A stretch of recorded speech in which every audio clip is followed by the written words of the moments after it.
Hello दोस्तों, आप सभी का हमारे YouTube चैनल स्टडी आपके साथ में स्वागत है। आज हम लोग 5 जनवरी टू 8 जनवरी तक के सारे इंपॉर्टेंट करंट अफेयर्स को डिस्कस करने वाले हैं। ये पूरी करंट अफेयर सीरीज में हम लोग मध्य प्रदेश, इंडिया और वर्ल्ड की सारी इंपॉर्टेंट न्यूज को कवर करते हैं। स्पेसिफिकली मैं मेंशन कर रहा हूं इंपॉर्टेंट न्यूज को, हर एक न्यूज को डिस्कस नहीं करते हैं, है ना। आपको ये वाली बात दोनों में डिफरेंस समझ में आना चाहिए, क्योंकि हर एक न्यूज एग्जाम पर्सपेक्टिव से इंपॉर्टेंट नहीं होती है। इस वजह से हम लोग उन सारी न्यूज को कवर नहीं करते हैं। ये पूरी करंट अफेयर सीरीज आपको हर एक एग्जाम, जितने भी वनडे एग्जाम्स होते हैं, चाहे वो एमपीपीएससी का प्रीलिम्स हो, एमपी पटवारी, एसएससी, रेलवे, पुलिस एग्जाम या अदर कोई भी कॉम्पिटेटिव एग्जाम हो जिनमें करंट अफेयर्स एक महत्वपूर्ण सब्जेक्ट हो, या ऐसे एग्जाम जिनमें करंट अफेयर्स आता हो, ऐसे सभी एग्जाम्स में करंट ये पूरी सीरीज आपके लिए बहुत ही ज्यादा हेल्पफुल होने वाली है। ये जो पूरी करंट अफेयर सीरीज है ना, यहाँ पर हम लोग 4 दिन के करंट अफेयर्स का एक निचोड़ यानी क्रिस्प फॉर्मेट में हम लोग सारे करंट अफेयर्स को डिस्कस कर लेते हैं। स्पेसिफिकली जब हम लोग मेंशन करते हैं भाई एमपी के बारे में, तो एमपी में वैसे भी ज्यादा करंट अफेयर्स तो होते नहीं है एक दिन में, या 4 दिन में भी नहीं होते हैं इतने ज्यादा करंट अफेयर्स। इस वजह से आपको चीजें जो क्रिस्पी फॉर्मेट में सारी चीजें मिल जाती हैं, जिसका लाभ आप इस पूरी वीडियो को देखकर उठा सकते हैं। यानी कि आपको टोटल 7 लेक्चर में अगर मैं बात करूं तो 7 लेक्चर में आपको बड़ी ही आसानी से आपके करंट अफेयर्स तैयार हो जाते हैं, सिंपल एंड इजी फॉर्मेट में। अगर आप इस पूरी वीडियो के अलावा अगर आप पीडीएफ को देख लेते हैं या अपने नोट्स भी इस पूरी वीडियो से बना लेते हैं, तो आपको 6 से 7 पेज लगने वाले हैं। 6 से 7 पेज में पूरे मंथ का करंट अफेयर आ जाता है। पूरे मंथ का करंट अफेयर, लिटरली पूरे मंथ का करंट अफेयर आपका कवर हो जाएगा। और जितने भी स्टैटिक पोर्शन है वो आप बस वीडियो देखिए, आपको चीजें रिवाइज होती चली जाएंगी। हमारे कैंपेन से जुड़ी आपको सारी चीजें A to Z याद रहेंगी, ऐसी मेरी उम्मीद है। बस आप 2 से 4 बार रिवाइज कर लेना। इसके अलावा ऐसे सभी स्टूडेंट जो पहली बार इस वीडियो को देख रहे हैं उनको मैं बता दूं, तो अभी हम लोग जो डिस्कस करने वाले हैं वो है हमारा क्विक रिवीजन, यानी कि एक प्रीवियस लेक्चर का क्विक एनालिसिस। हमने क्या क्या चीजें या कौन कौन से करंट अफेयर्स को डिस्कस किया था प्रीवियस लेक्चर में, उसके बारे में हम लोग क्विक रिवीजन में देखने वाले हैं। इसके अलावा आपको पता होगा एमपी स्टैटिक कैंपेन हमारा चल रहा है, जहां पर हम लोग मध्य प्रदेश स्टैटिक को कवर कर रहे हैं कि मध्य प्रदेश से रिलेटेड कई एग्जाम्स की वैकेंसीज आ चुकी हैं। इस वजह से मध्य प्रदेश का स्टैटिक पोर्शन कवर करना बहुत जरूरी है। तो करंट अफेयर्स के साथ साथ हम लोग स्टैटिक पोर्शन को भी कवर कर रहे हैं आपकी ही सहायता से। आप ही में से कुछ लोग हमें बताते हैं यूट्यूब कमेंट सेक्शन के माध्यम से कुछ स्टैटिक या इंपॉर्टेंट इंफॉर्मेशन, जैसा कि आपको आगे देखने को मिल जाएगा। अगर आप लास्ट तक इस वीडियो में बने रहेंगे तो आपको सारी चीजें A to Z समझ में आ जाएंगी। चलिए बात करते हैं आज की क्विक रिवीजन की। तो हम लोग बिना टाइम वेस्ट किए आते हैं हमारे फर्स्ट चीज में या फर्स्ट टॉपिक में। फर्स्ट टॉपिक क्या था हमारा? FSSAI, जिसका हेडक्वार्टर आपको याद रखना है न्यू दिल्ली में है। न्यू दिल्ली में है। इसके अलावा इसका फुल फॉर्म आपको याद रखना है food safety and standard authority of India, ये इसका फुल फॉर्म। और इसके नए एग्जीक्यूटिव ऑफिसर अपॉइंट किए गए हैं। उनका नाम क्या है? उनका नाम है जी कमला वर्धन राव इनका नाम है। और आपको यही याद रखना था, यानी हमारा प्रीवियस लेक्चर का जो करंट अफेयर का फर्स्ट टॉपिक था वो ये था कि FSSAI के नए एग्जीक्यूटिव ऑफिसर कौन अपॉइंट हुए हैं, किन्हें अपॉइंट किया गया है? तो जी कमला वर्धन राव। बस आपको सिंपल सी बात यही याद रखनी थी। इसके अलावा इसका हेडक्वार्टर आप याद रखिए न्यू दिल्ली में है।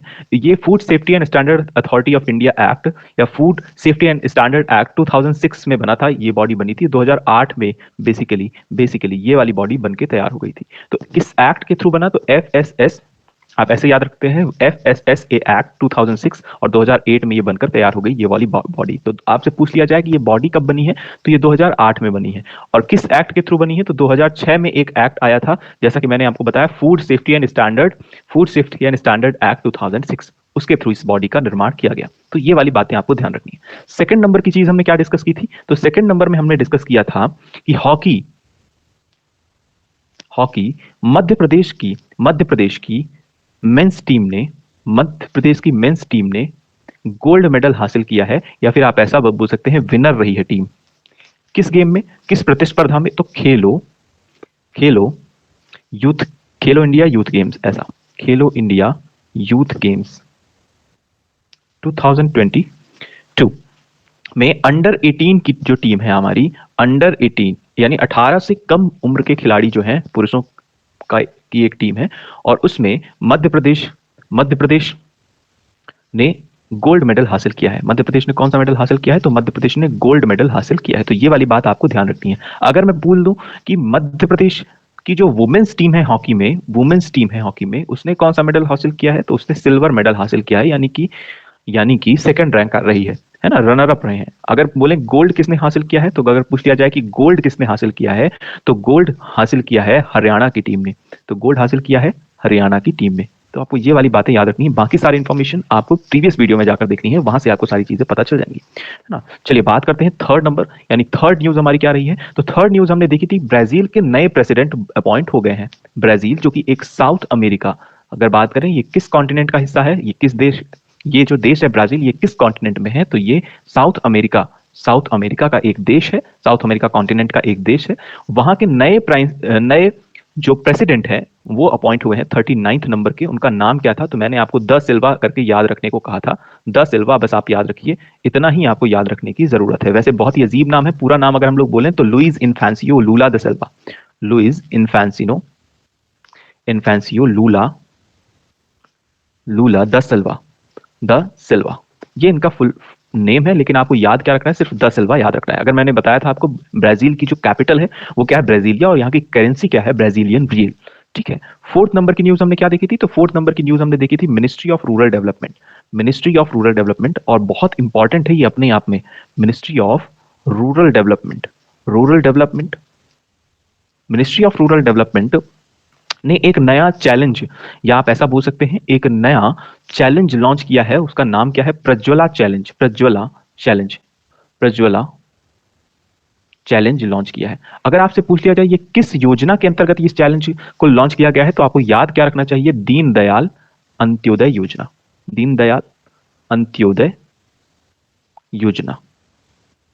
अगर पूछ लिया जाए दीनदयाल अंत्योदय योजना ये बेसिकली कब की स्कीम है, तो ये 2011, जून 2011 की ये स्कीम है। आपको ये वाली बात भी ध्यान रखनी है, दीनदयाल अंत्योदय योजना। इसके तहत क्या किया जाता है, इस पर्टिकुलर योजना के तहत ग्रामीण की जो गांवों की जो अर्थव्यवस्था है उसको इंप्रूव करने का काम बेसिकली ये इस योजना का है। यानी पर्टिकुलरली वहां पर गांव की अर्थव्यवस्था इंप्रूव कैसे होगी, गरीबों की मदद करके, गरीबों को एम्प्लॉयमेंट देके। तो इस तरह की ये स्कीम है दीनदयाल अंत्योदय योजना। ये कब लागू की गई, तो वर्ष 2011 में। इसके अंतर्गत एक चैलेंज लॉन्च किया गया है।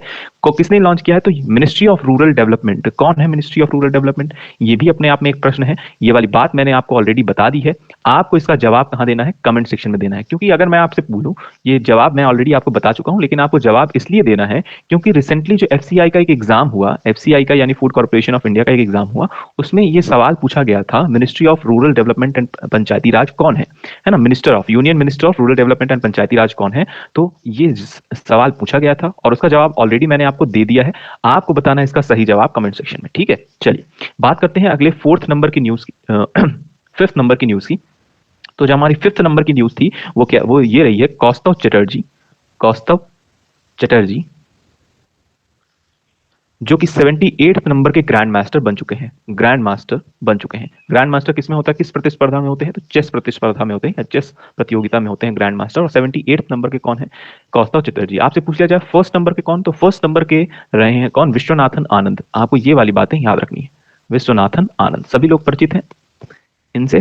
6 नंबर की न्यूज हमने क्या देखी थी, तो 6 नंबर की न्यूज हमने देखी थी कि प्रधानमंत्री मोदी जी ने रिसेंटली लॉन्च किया है वर्ल्ड की, रिसेंटली लॉन्च किया है, launch world's longest river, world longest river cruise, जिसका नाम क्या है, जिसका नाम है गंगा विलास। क्या नाम है, तो गंगा विलास। ये आपको ध्यान रखना है, वर्ल्ड की लॉन्गेस्ट रिवर क्रूज यानी एक जहाज, सबसे बड़ा जहाज कौन सा है, वर्ल्ड का लॉन्गेस्ट रिवर क्रूज गंगा विलास, जो कि कहां से कहां, वाराणसी से असम तक जाने वाला है, वाराणसी टू असम तक ये ट्रेवल करेगा, ठीक है। तो ये लॉन्च किया है किसने, प्रधानमंत्री नरेंद्र मोदी जी ने रिसेंटली लॉन्च किया है वर्ल्ड लॉन्गेस्ट रिवर क्रूज। इसके अलावा 7th नंबर की न्यूज क्या थी, तो 7th नंबर की न्यूज जो हमारी थी वो मध्य प्रदेश से रिलेटेड थी। मैंने आपको बताया था कि शुगर केन जिसे आप गन्ना भी बोलते हो, जिसे आप क्या बोलते हो, गन्ना, ये particular product, one district one product, one district one product, one district one product, ODOP, one district one product scheme के तहत शुगर केन किस जिले का प्रमुख उत्पाद बन गया है, तो आपको मैंने बताया था नरसिंहपुर, नरसिंहपुर।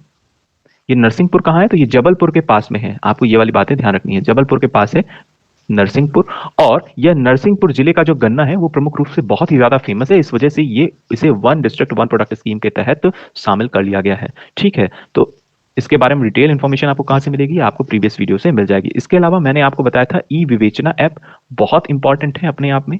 ई विवेचना ऐप पुलिस डिपार्टमेंट के द्वारा बनाया गया एक ऐप है, पुलिस डिपार्टमेंट से रिलेटेड एक ऐप है जिसके तहत इन्वेस्टिगेशन को आसान बनाया जाएगा। इन्वेस्टिगेशन जो पर्टिकुलर होती है, यानी पर्टिकुलर क्राइम रिकॉर्ड्स रखे जाएंगे इस पर्टिकुलर ऐप में और जिसके थ्रू इन्वेस्टिगेशन काफी आसान हो जाएगी। ये पर्टिकुलर इस ऐप को बनाने का उद्देश्य है। इसके अलावा 9th नंबर की न्यूज हमने क्या देखी थी कि जो वन डिस्ट्रिक्ट वन प्रोडक्ट जो हमारी स्कीम है, ये पर्टिकुलर जो स्कीम है, इसके तहत नर्मदापुरम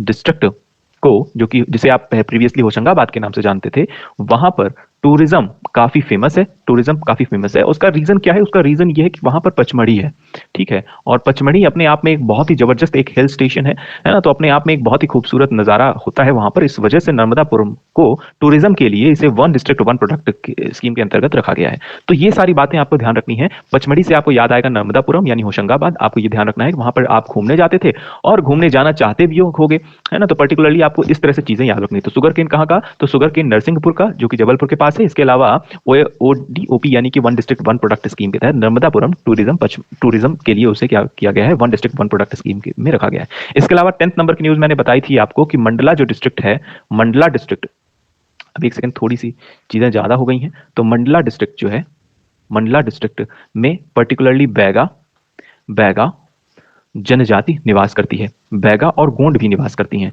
ठीक है। तो मंडला जो डिस्ट्रिक्ट है मध्य प्रदेश में, वहां पर बैगा और गोंड जनजाति प्रमुख रूप से निवास करती हैं। और जो बैगा जनजाति है उसे कम्युनिटी हैबिटेट राइट का मतलब सामुदायिक आवास अधिकार प्राप्त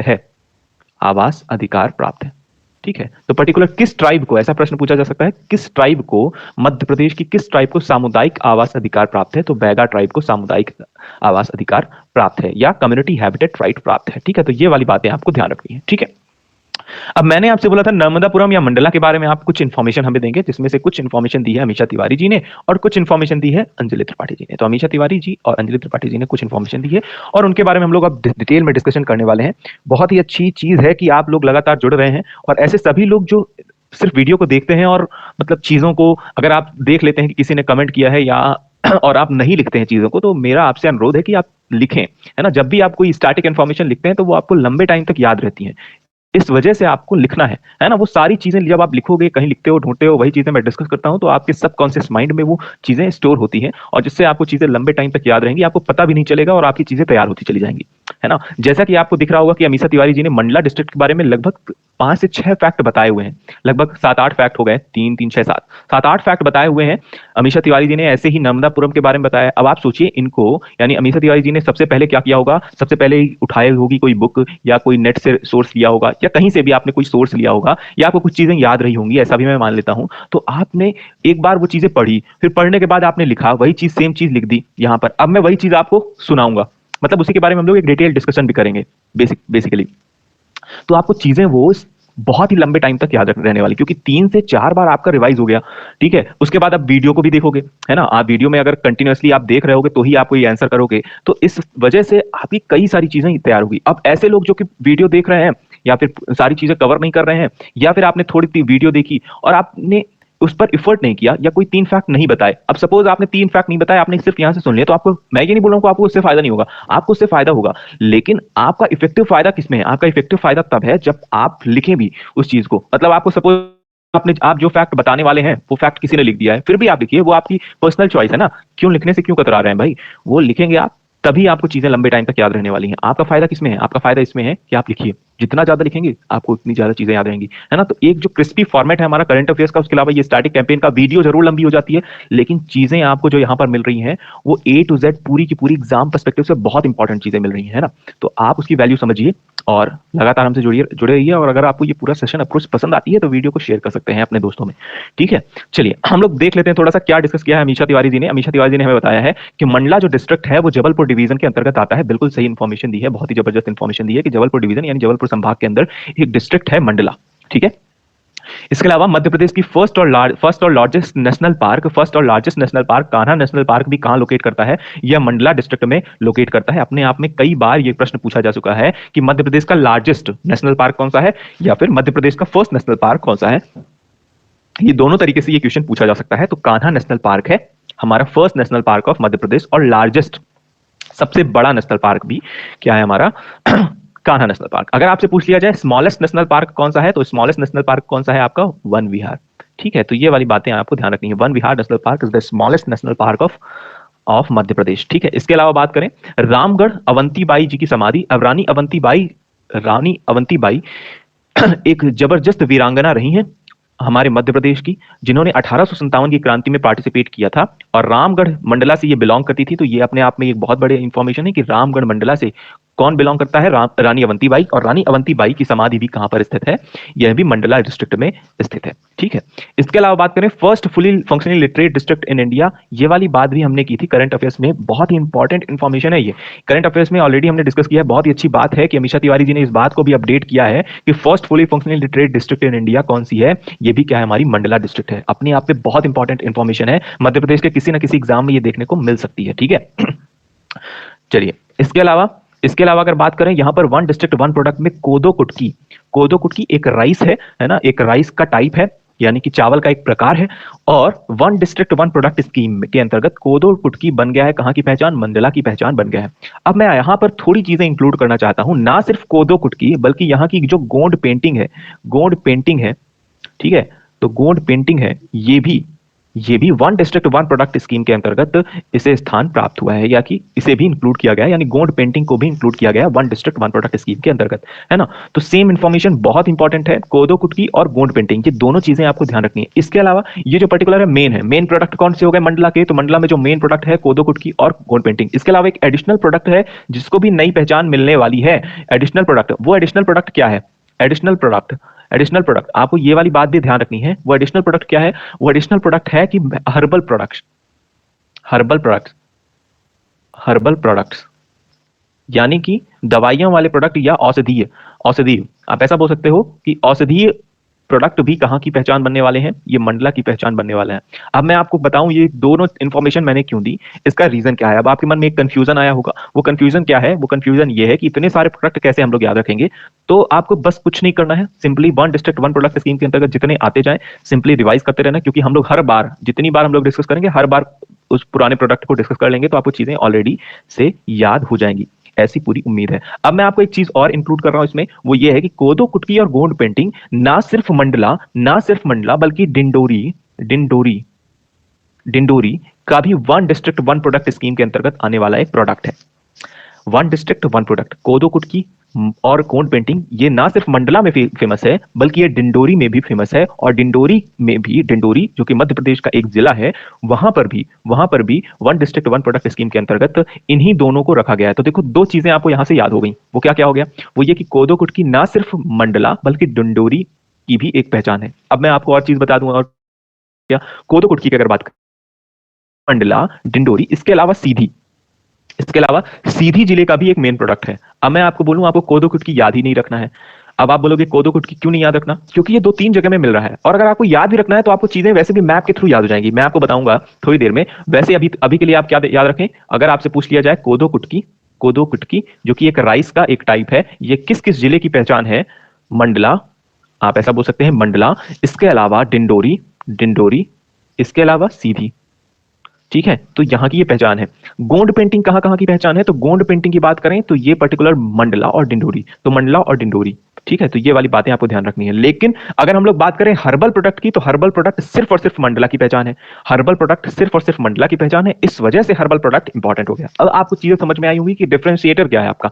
डिफरेंशिएटर चीजें ही आती हैं एग्जाम में जो कॉमन चीजें हैं वो नहीं आती, है ना। कॉमन चीजें बिल्कुल हर जगह कॉमन, अगर हर डिस्ट्रिक्ट में मिल रही है जो चीज, वो चीज नहीं आएगी, है ना। तो ये अपने आप में आपको याद रखने वाली बात है कि एडिशनल प्रोडक्ट आपको याद रखना है कि हर्बल प्रोडक्ट आपको कहां की पहचान है, मंडला की पहचान है। ये वाली बातें आपको ध्यान रखनी है। चलिए बात करते हैं अगली चीज की। इसके अलावा रामनगर का किला या मटियार डैम, ये दोनों बहुत इंपॉर्टेंट है। रामनगर का किला और मटियार डैम। अब रामनगर फोर्ट अपने आप में, रामनगर फोर्ट जो पर्टिकुलर फोर्ट है, अगर आपसे बोले तो रामनगर जो फोर्ट है ये पर्टिकुलरली बहुत इंपॉर्टेंट है मंडला डिस्ट्रिक्ट से रिलेटेड, क्योंकि वहां पर सिर्फ एक ही फोर्ट आपको देखने को मिल रहा है, पर्टिकुलरली एक ही फोर्ट है या एक ही किला है जो कि इंपॉर्टेंट है ना। इस वजह से आपको याद रखना है कि रामनगर का किला कहाँ है, मंडला में है। इसके अलावा मटियार डैम, तो मटियार डैम MA से स्टार्ट होता है, MA से मंडला भी, तो आप इस तरह से भी याद रख सकते हैं कि MA से मंडला और मटियार डैम, तो दोनों ये याद रखने वाली चीज है, मटियार डैम और रामनगर फोर्ट। बहुत ही जबरदस्त इंफॉर्मेशन दी है अमीषा तिवारी जी ने। इसके अलावा बात करें, इन्होंने कहा है सहस्त्रधारा वाटरफॉल। अब जहां तक मुझे याद आता है, सहस्त्रधारा वाटरफॉल ये महेश्वर में है। ये जो पर्टिकुलर वाटरफॉल है ना, ये कहाँ है, महेश्वर। और महेश्वर कहाँ है, आपको पता होगा खरगोन में है। खरगोन में है। इसके अलावा सहस्त्रधारा वाटरफॉल ये किस नदी से मिलता है, तो किस नदी से बनता है, तो नर्मदा नदी से बनता है। तो ये वाली बात आपको ध्यान रखनी है, ये मंडला डिस्ट्रिक्ट में नहीं है। अगर प्रोमिनेंस अगर बात करें तो ये मंडला डिस्ट्रिक्ट में नहीं है। इस वजह से आपको याद क्या रखना है, याद ये रखना है, हमेशा तिवारी जी को भी इंक्लूड करना है कि ये सहस्त्रधारा जो वाटरफॉल है ये पर्टिकुलरली महेश्वर खरगोन में है, नर्मदा नदी के पानी से ये बनता है वाटरफॉल। ठीक है, तो ये वाली बातें आपको ध्यान रखनी है। तो सहस्त्रधारा वाटरफॉल जो है वो मंडला में नहीं है, ये कहाँ है, खरगोन महेश्वर में। ठीक है, तो ये सारी चीजें आपको इंक्लूड करनी है। अब देख लीजिए थोड़ा सा, हम लोग देख लेते हैं खरगोन सॉरी नर्मदापुरम के बारे में हम लोग देख लेते हैं थोड़ा सा चीजें। अच्छा, इसके अलावा देख लेते हैं यहाँ पर भी कुछ इन्फॉर्मेशन हमको शायद मिल जाए मंडला से रिलेटेड ही। तो मंडला जैसा कि सही बात है कि जबलपुर डिवीजन का हिस्सा है, अंजलि त्रिपाठी जी ने बताया है। Kanha national park, Kanha national park basically किस लिए फेमस है, स्वैम्प डियर के लिए फेमस है। तो ये बात अपने आप में बहुत इंपॉर्टेंट है। स्वैम्प डियर ब्रेडरी प्रजाति का, जो ब्रेडरी प्रजाति का स्वैम्प डियर है, स्वैम्प डियर मतलब बारहसिंघा, है ना, जो कि मध्य प्रदेश का राजकीय पशु भी है ना। ये कहाँ पर्टिकुलर किस नेशनल पार्क में पाया जाता है, तो ये कान्हा किसली नेशनल पार्क में पाया जाता है। तो ये वाली बात भी अपने आप में एक एडिशनल इन्फॉर्मेशन है जो कि बहुत ही जबरदस्त। देखिए आपको दो चीजें, 2 से 4 फैक्ट आपको यही मिल गए। दो लोगों ने जब जवाब दिया, कोई चीज लिखी, तो आपको बहुत सारे फैक्ट मिल गए। लगभग 10 फैक्ट एक ही डिस्ट्रिक्ट के बारे में मिलने वाले हैं। ठीक है, तो ये वाली बात आपको ध्यान रखनी है। अब मैं बोलूं ट्राइबल डिस्ट्रिक्ट, तो बेसिकली कौन सी ट्राइब मंडला डिस्ट्रिक्ट में निवास करती है, तो जैसा कि मैंने आपको थोड़ी देर पहले बताया, यहाँ पर बैगा और गोंड दोनों जातियां निवास करती हैं। ठीक है, तो मेजरली कौन सी ट्राइब निवास करती है, तो बेगा का प्रोमिनेंस इस समय ज्यादा हो गया, लेकिन इसके पहले हिस्ट्री में बात करें तो इसके पहले गोंड जाति प्रमुख रूप से यहाँ पर पाई जाती थी, यानी मंडला डिस्ट्रिक्ट में। ठीक है, तो ये वाली बातें आपको ध्यान रखनी है। इसके अलावा लैंड ऑफ क्वीन दुर्गावती, ये इतना ज्यादा अप्रोप्रिएट नहीं है, क्योंकि दुर्गावती जी का जो भूमि है वो जबलपुर है। तो मुझे ऐसा लगता है कि यहाँ पर थोड़ी करेक्शन होनी चाहिए। अगर कुछ भी डाउट होता है इससे रिलेटेड, तो आप, या फिर आपका कोई क्वेरी रहती है, तो आप मुझसे चर्चा कर सकते हैं उन सोशल मीडिया हैंडल्स के माध्यम से। ठीक है, तो ये वाली चीज आपको थोड़ी सी करेक्ट कर सकते हैं, क्योंकि दुर्गावती जी का शासन है जो है वो जबलपुर की एरिया में है। हालांकि जबलपुर मंडला सब कुछ एक ही संभाग में आ रहा है, लेकिन फिर भी हम लोग जबलपुर को बेसिकली लेते हैं, मानते हैं। ठीक है, मंडला में किसका माना जाता है, तो मंडला में रानी अवंतीबाई जी का माना जाता है। ठीक है, इसके अलावा मेजर अट्रैक्शन क्या है, largest national park of Madhya प्रदेश और बैगाचक एरिया, बैगाचक। ठीक है, तो ये बहुत ही इंपॉर्टेंट है, बैगाचक एरिया। ये जो पर्टिकुलर जो एरिया है, यहाँ पर पर्टिकुलरली फार्मर्स यानी बैगा प्रजाति के जो लोग होते हैं उनको एक ये पर्टिकुलर कंपनी है, इस कंपनी में बेसिकली फार्मर्स के लिए, फार्मर्स से रिलेटेड या फिर खेती से रिलेटेड पर्टिकुलर प्रोडक्ट बनाए जाते हैं, जैसे फर्टिलाइजर्स वगैरह, है ना, कोई सीड्स वगैरह तैयार किए जाते हैं इस पर्टिकुलर एरिया में। तो बैगाचक एरिया एक प्रमुख एरिया है या इंडस्ट्री है। ठीक है, इसके अलावा फोर्ट ऑफ किंग हरदे शाह, ये भी अपने आप में एक अच्छा फैक्ट है। हरदे शाह, अच्छा हरदे शाह की जब हम लोग बात करते हैं, तो हरदे शाह का जो ये फैक्ट है, इन्होंने पर्टिकुलरली 3 महल बनवाए थे। उनमें से 2 महल मुझे याद आ रहे हैं, रानी महल और मोती महल। रानी महल और मोती महल, ये दोनों महल आपको याद रखने हैं, है ना। तो किंग ऑफ हरदे शाह का के 2 महल इन्होंने बनवाए थे, पर्टिकुलरली रानी महल और मोती महल। ठीक है, तो ये वाली बात आप इंक्लूड कर सकते हैं अपने नोट्स में। तो आपके जो भी नोट्स हो, अगर आप किसी पेज पर बना रहे हो, तो पेज पर भी आप, क्योंकि वन डिस्ट्रिक्ट, जैसे ही हम लोग कोई डिस्ट्रिक्ट आती है तो हम लोग उसके बारे में 10 से 12 फैक्ट तैयार करते हैं। और अगर आपका कोई फैक्ट हो, उसमें कुछ चीजें अपडेट करनी है, तो वो आप इस तरीके के माध्यम से कर सकते हैं। जैसे मंडला में क्या क्या चीजें अपडेट करने वाली थी, तो मंडला में आपको अपडेटेड चीजें मिल जाएंगी, ये functionally literate district in India. और उसके अलावा आपको रामनगर का फोर्ट। तो सहस्त्रधारा वाटरफॉल को करेक्ट कर लीजिएगा अमीषा तिवारी जी। चलिए बात करते हैं नर्मदापुरम डिवीजन की, पर्टिकुलरली नर्मदापुरम की बात करते हैं। इसका पुराना नाम क्या था, तो इसका पुराना नाम था होशंगाबाद। पुराना नाम क्या है, तो पुराना नाम है आपका होशंगाबाद, और ये बर्थ प्लेस है माखनलाल चतुर्वेदी जी का। अगर आपसे पूछ लिया जाए कर्मभूमि यानी working place of Makhanlal Chaturvedi, तो आपको क्या बताना है, तब आपको बताना है खंडवा। ऑलरेडी मैंने ये कवर करवाया है। ठीक है, खंडवा में इन्होंने मेजरली अपना काम किया, लेकिन इनकी बर्थ प्लेस कहां पर है, तो बर्थ प्लेस अगर आपसे पूछ लिया जाए तो बाबई माखन नगर, जिसे आप जानते हैं, वह इनकी क्या है, बर्थ प्लेस है। तो होशंगाबाद का ही नया नामकरण कर दिया गया, जिसका नया नामकरण क्या है, नर्मदापुरम। ठीक है, इसके अलावा अगर बात करें माखनलाल चतुर्वेदी जी की, तो इन्हें एक भारतीय आत्मा के नाम से जाना जाता है। और इसके अलावा तरंगिनी एक प्रमुख काव्य रचना है इनकी, जिसके लिए इन्हें साहित्य अकादमी पुरस्कार से सम्मानित किया गया। शायद आई थिंक 1952 में इन्हें सम्मानित किया गया था। ठीक है, इसके अलावा MP agro Morarji fertiliser factory Risalpur भी ये कहां पे लोकेट करती है, ये लोकेट करती है नर्मदापुर में। बिल्कुल सही और करेक्ट इंफॉर्मेशन दी है। अब थोड़ी सी हम लोग बात कर लेते हैं, एक सेकेंड।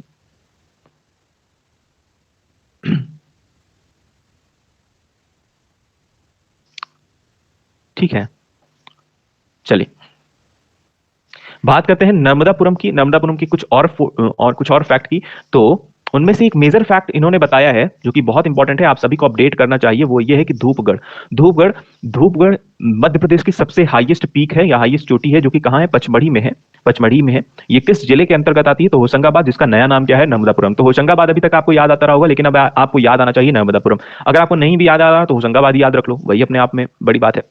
इसके अलावा यहाँ पे प्रमुख वाटरफॉल है दचेस, अप्सरा, रजत, प्रमुख वाटरफॉल है, और पांडव और महादेव केव्स। रिसेंटली एक एग्जाम में, किसी एग्जाम में पांडव केव्स के बारे में मैंने सुना है कि पांडव केव्स मध्य प्रदेश के किसी एग्जाम में पूछा गया सवाल है कि पांडव केव्स कहाँ लोकेट करता है या फिर कहाँ पर स्थित है। तो आपको याद क्या रखना है, ये होशंगाबाद में स्थित है। होशंगाबाद नहीं याद आ रहा तो नर्मदापुरम, अब क्योंकि होशंगाबाद की जगह नर्मदापुरम ऑप्शन मिलेगा तो आपको याद ये रखना है कि नर्मदापुरम में है। ठीक है। इसके अलावा वन डिस्ट्रिक्ट वन प्रोडक्ट में टूरिज्म को इंक्लूड किया गया है, बहुत ही जबरदस्त इंफॉर्मेशन। यही अपडेटेड इंफॉर्मेशन को आपको अपने नोट्स में अपडेट करना है। इसके अलावा इटारसी जंक्शन, बोरी सेंचुरी, बोरी वाइल्ड लाइफ सेंचुरी भी कहां पर मौजूद है, यहां पर मौजूद है। इसके अलावा largest production of wheat in MP, ये बहुत इंपॉर्टेंट है कि मध्य प्रदेश में सबसे ज्यादा प्रोडक्शन गेहूं का उत्पादन कहां पर होता है, होशंगाबाद जिले में या फिर नर्मदापुरम जिले में किया जाता है। ये बर्थ प्लेस है माखनलाल चतुर्वेदी का, और भवानी प्रसाद मिश्रा जो है, इनका भी बर्थ प्लेस कहां पर है, तो बर्थ प्लेस इनका भी नर्मदापुरम है। अब भवानी प्रसाद मिश्र के बारे में आ गया है, तो मैं भवानी प्रसाद मिश्र के बारे में थोड़ा सा बता देता हूं आपको। बहुत ज्यादा इंफॉर्मेशन तो नहीं दे पाऊंगा क्योंकि वीडियो ऑलरेडी बहुत लंबी हो जाएगी, फिर है ना, एक्सटेंशन बहुत ज्यादा हो जाएगा। तो भवानी प्रसाद मिश्र जी के बारे में मैं थोड़ी सी इंफॉर्मेशन, जो बिल्कुल क्रिस्प इंफॉर्मेशन है, बिल्कुल वो दे रहा हूं मैं आपको। वो ये है, या इंपॉर्टेंट इंफॉर्मेशन आप भी कह सकते हैं, कि भवानी प्रसाद मिश्र जी का जन्म, जैसा कि इन्होंने बताया, कि नर्मदापुरम में हुआ। तो आपको ये वाली बात तो अपने आप में याद ही रखना है ना। गांव अगर आपसे पूछ लिया जाए, नर्मदापुरम यानी होशंगाबाद में टिगरिया गांव में इनका जन्म हुआ था। इसके अलावा बुनी हुई बुनी हुई रस्सी बुनी हुई रस्सी बुनी हुई रस्सी यह इनकी प्रमुख काव्य रचना है। इसके लिए इन्हें साहित्य अकादमी पुरस्कार से सम्मानित किया गया। साहित्य अकादमी पुरस्कार से सम्मानित किया गया।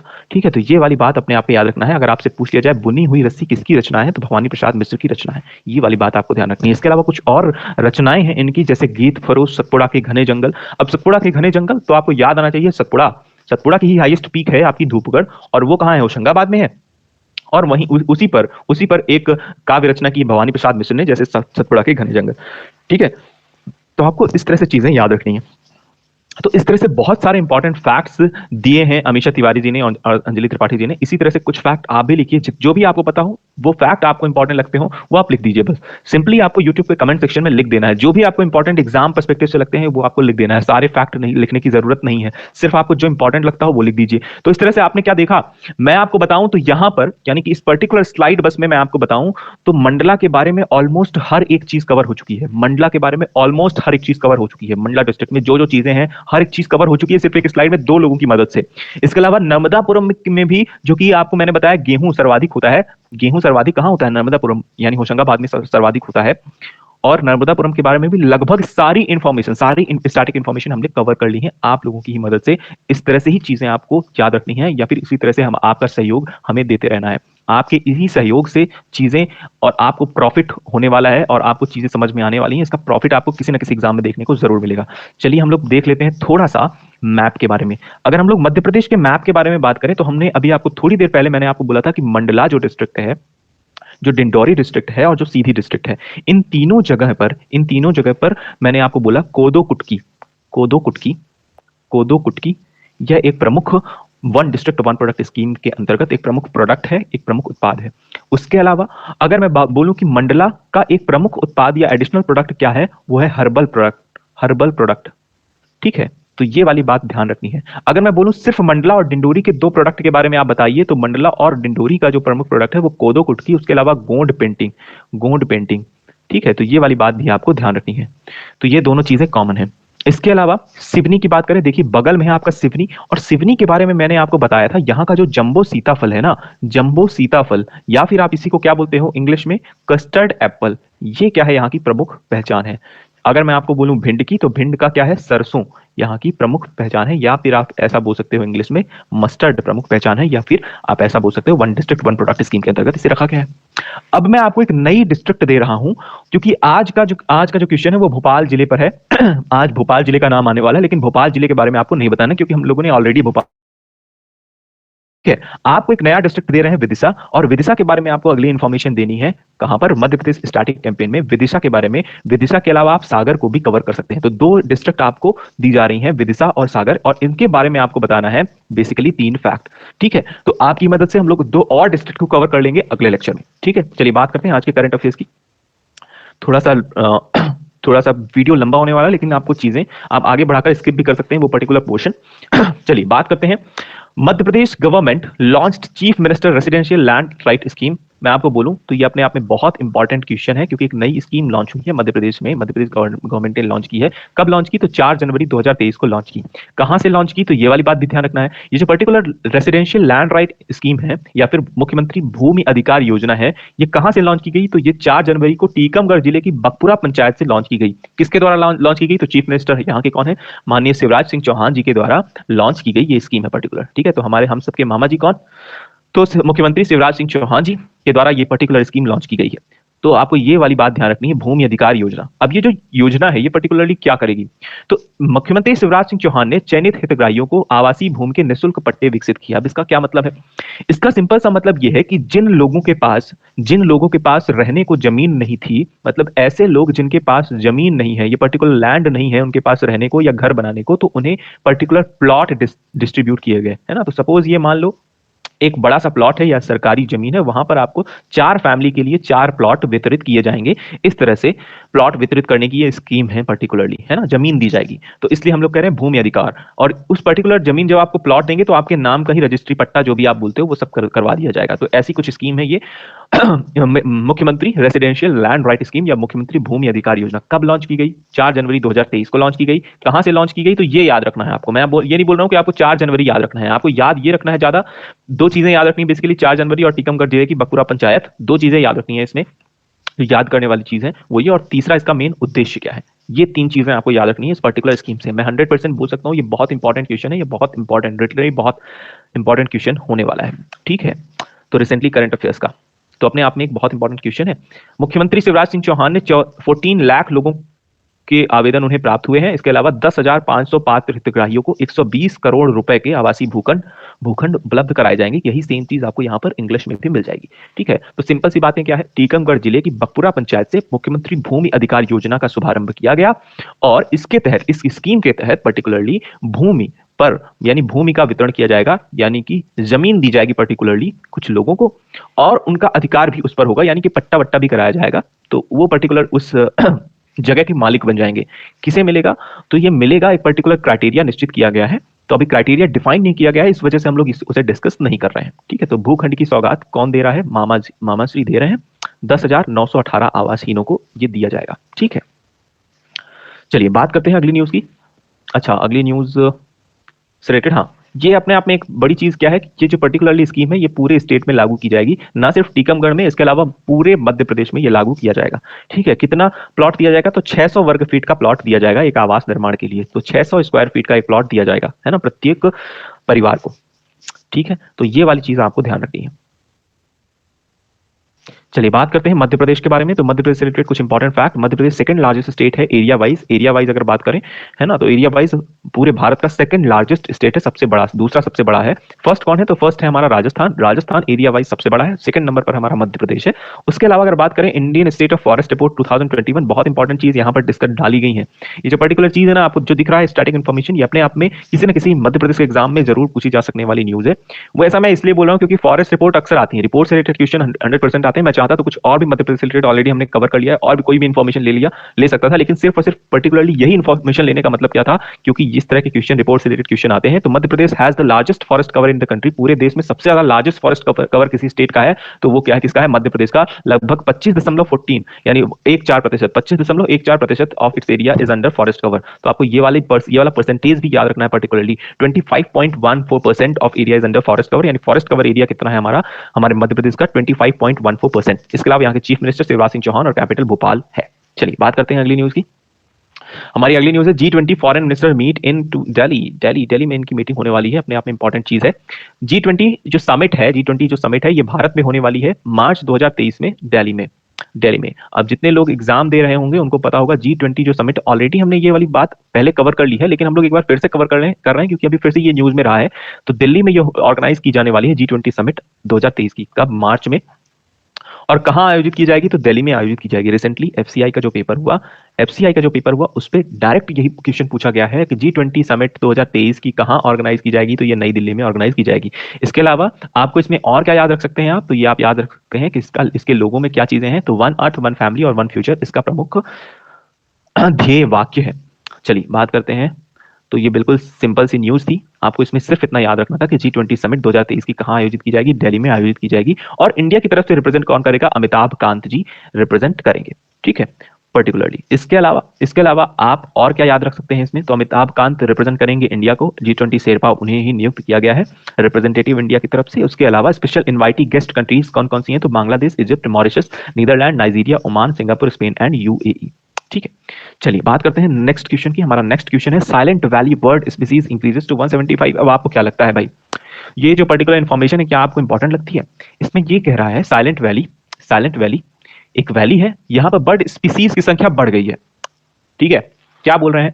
बर्ड स्पीसीज की संख्या बढ़ गई है। कितनी बढ़ गई? 175 बढ़ गई है। अपने आप में ये एक अच्छी बात है, लेकिन एग्जाम पर्सपेक्टिव से क्या ये इंपॉर्टेंट है? ये जो पर्टिकुलर स्टेटमेंट इंपॉर्टेंट है? नहीं, ये स्टेटमेंट इंपॉर्टेंट नहीं है, लेकिन क्योंकि संख्या बढ़ गई है इस वजह से इंपॉर्टेंट ये हो गया है कि साइलेंट वैली जो नेशनल पार्क है वो कहां लोकेट करता है, ये चीज इंपॉर्टेंट है। तो साइलेंट वैली जो हमारा नेशनल पार्क है ये केरला की नीलगिरी हिल्स में लोकेट करता है। केरला की नीलगिरी हिल्स में ये लोकेट करता है। अपने आप में ये चीज इंपॉर्टेंट है। तो साइलेंट वैली नेशनल पार्क कहां लोकेट करता है? तो केरला में लोकेट करता है। केरला में भी किस हिल में? तो नीलगिरी हिल में ये लोकेट करता है।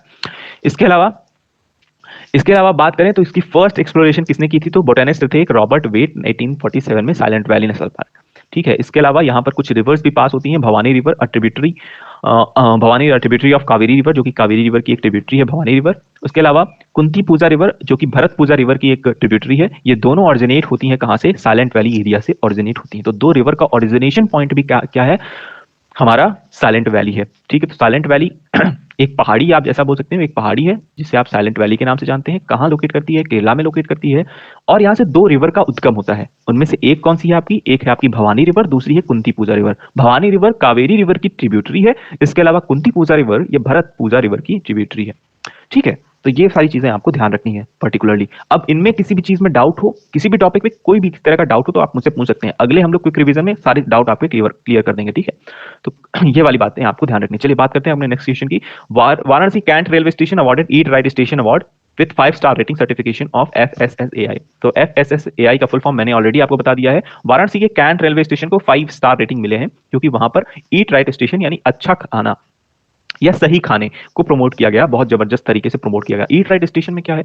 ईट राइट स्टेशन जो पर्टिकुलर है ये सही भोजन और बेहतर जीवन इसका प्रमुख उद्देश्य है। कि आप ऐसा बोल सकते हैं कि अच्छा खाने के प्रति लोगों को जागरूक करना इस पर्टिकुलर कैंपेन का एक उद्देश्य है। और इसमें वाराणसी कैंट रेलवे स्टेशन को 5th स्टार या 5 स्टार रेटिंग प्रदान की गई है। तो ये पर्टिकुलरली चीज आपको याद रखना है। Eat right station certification is provided by FSSAI to railway station which set the standard and providing safe and nutritious food to passenger. बिल्कुल सिंपल सी बात, जैसा कि मैंने आपको बताया कि सही भोजन को प्रमोट करना है या अच्छे खाने को प्रमोट करना है कहाँ? रेलवे स्टेशन में, यानी न्यूट्रिशियस फूड को प्रमोट करने की बात कह रहा है।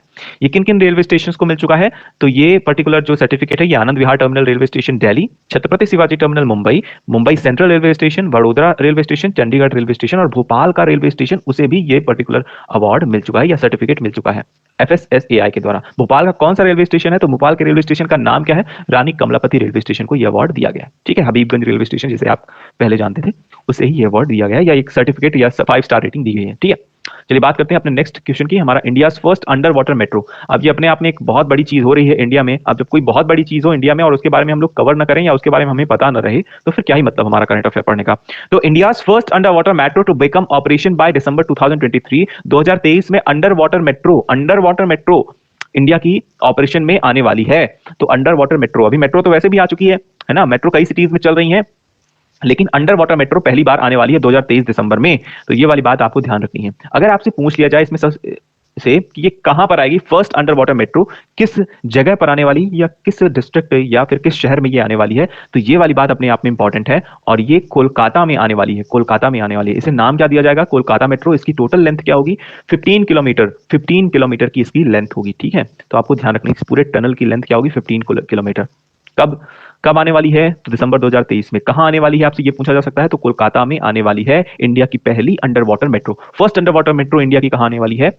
वो आने वाली है कोलकाता मेट्रो, दिसंबर 2023 में। इसके अलावा अगर आपसे पूछ लिया जाए लार्जेस्ट मेट्रो रेल कहां पर है, तो दिल्ली मेट्रो जो है वो लार्जेस्ट मेट्रो रेल है इंडिया की। इसके अलावा अगर आपसे पूछ लिया जाए शॉर्टेस्ट मेट्रो कौन सी है, तो अहमदाबाद मेट्रो ये शॉर्टेस्ट मेट्रो है 6 किलोमीटर की। लेकिन आपसे पूछ लिया जाए कि कोलकाता मेट्रो की लेंथ क्या है, तो 15 किलोमीटर लेंथ है। 15 किलोमीटर लेंथ है किसकी? कोलकाता मेट्रो की। फर्स्ट अंडर वाटर मेट्रो जो है उसकी लेंथ क्या है? 15 किलोमीटर। अगर आपसे पूछ लिया जाए लार्जेस्ट मेट्रो रेल, तो मैंने बताया दिल्ली मेट्रो, और स्मॉलेस्ट मेट्रो अहमदाबाद मेट्रो। ठीक है, इसके अलावा आपको कुछ और इन्फॉर्मेशन यहाँ से मिल जाएगी, किन किन सिटीज में पर्टिकुलरली मेट्रो चल रही है। यही सारी इन्फॉर्मेशन आपको यहाँ पर हिंदी में भी मिल जाएगी। अहमदाबाद, बेंगलुरु, चेन्नई, दिल्ली, गुरुग्राम, हैदराबाद, जयपुर, कानपुर, कोलकाता, कोची, लखनऊ, मुंबई, नागपुर, नोएडा और पुणे जैसे शहरों में मेट्रो रेल चल रही हैं। चलिए बात करते हैं अगली चीज की। तो डिफेंस मिनिस्टर राजनाथ सिंह ने रिसेंटली इनॉग्रेट किया है steel arch Siyom bridge. Siyom bridge, ये जो पर्टिकुलर ब्रिज है ना, सियोम ब्रिज, ये पर्टिकुलरली जो ब्रिज या पुल है, ये भारत चीन सीमा के लिए एक वैकल्पिक मार्ग खोलने वाला है। भारत और चीन सीमा यानी भारत और चीन बॉर्डर में एक वैकल्पिक मार्ग होगा ये सियोम ब्रिज। ठीक है, तो सियोम ब्रिज कहां पर लोकेट करता है, तो ये अरुणाचल प्रदेश में ये लोकेट करता है। ठीक है, तो ये वाली बात आपको ध्यान रखना है। इसके अलावा आपको क्या याद रखना है, इसके अलावा आपको ये बात पता होनी चाहिए कि हमारे भारत के जो रक्षा मंत्री हैं वो कौन है, तो राजनाथ सिंह हमारे भारत के रक्षा मंत्री हैं। ठीक है, या डिफेंस मिनिस्टर कौन है, राजनाथ सिंह। ये दो चीजें आप याद रखिए इस पर्टिकुलर चीज से या इस पर्टिकुलर टॉपिक से। तो सियोम ब्रिज अरुणाचल प्रदेश में है। इसके अलावा राजनाथ सिंह ने रिसेंटली इसका इनॉग्रेशन किया है। भारत चीन बॉर्डर पर यह स्थित है, भारत चीन बॉर्डर पर यह स्थित है। इसकी कुल लागत कितनी है? 728 करोड़। यही चीज आपको यहाँ पर इंग्लिश में भी मिल जाएगी। चलिए बात करते हैं अरुणाचल प्रदेश के बारे में। अब जब हम लोग बात कर रहे हैं अरुणाचल प्रदेश के बारे में, थोड़ा सा 1 मिनट रुकिए, हम लोग थोड़ा सा पानी पी लेते हैं।